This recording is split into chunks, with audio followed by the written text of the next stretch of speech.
এই যে আজকে রান্না হচ্ছে ঘুগনি।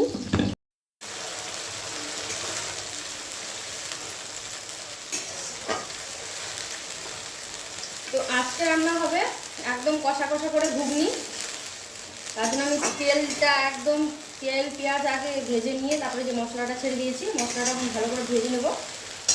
আর যে দেখতে পাচ্ছেন ঘুগনিটা, এটা সেদ্ধ করা, একদম সেদ্ধ করে রেখেছি, আলু টালু সব সেদ্ধ হয়ে গেছে। আর মশলার মধ্যে দেওয়া আছে রসুনটা একটু বেশি দিয়েছি, রসুনের পরিমাণটা, আর টমেটো টমেটো একদম টমেটো মিক্সারের মধ্যে একদম গ্রাইন্ড করে নিয়েছি, সব কিছু একদম গ্রাইন্ড হয়ে গেছে। তো এই যে দেখুন মশলাটা ভালো করে ভালোভাবে একদম ভেজে নেবো, তাহলে কাঁচা কাঁচা গন্ধটা থাকবে না মশলা।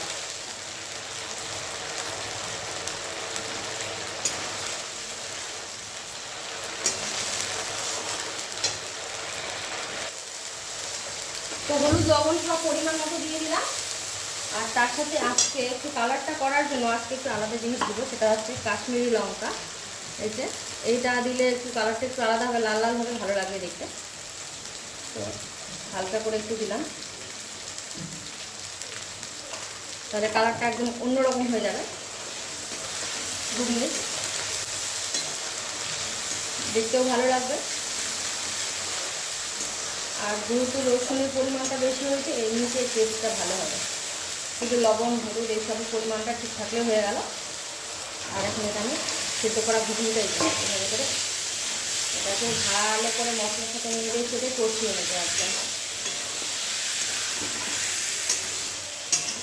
দেখতে পাচ্ছেন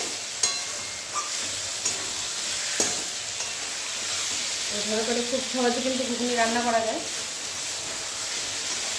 বাড়ির রান্নার টেস্টটা অনেকটা আলাদা। বাইরের ঘুগনিগুলো কীরকম যেন কাঠি কাছে থাকে আর অনেকগুলো জল দিয়ে দেয় একসাথে, ভালো লাগে।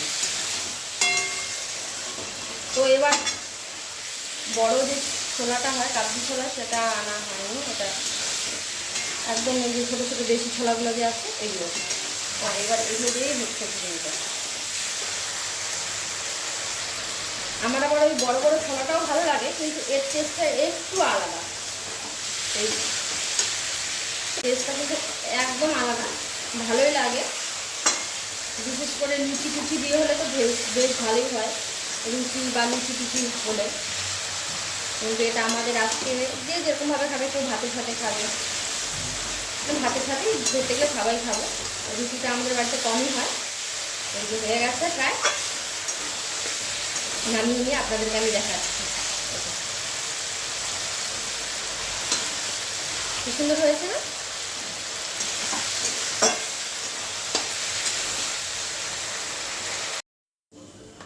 তো একটু গরম মশলা একটু ছিটিয়ে দিব, টেস্টটা একটু আলাদা রকম হবে। যে হয়ে গেছে আমার ঘুগনি, হালকা একটু জল দিয়ে একটু পাক করে নেব, ব্যাস ব্যাস কমপ্লিট। তো এই যে এইভাবে করে আপনারা রান্না করে দেখতে পারেন, দারুণ কিন্তু লাগবে, যেরকম স্বাদে সেরকম গন্ধে।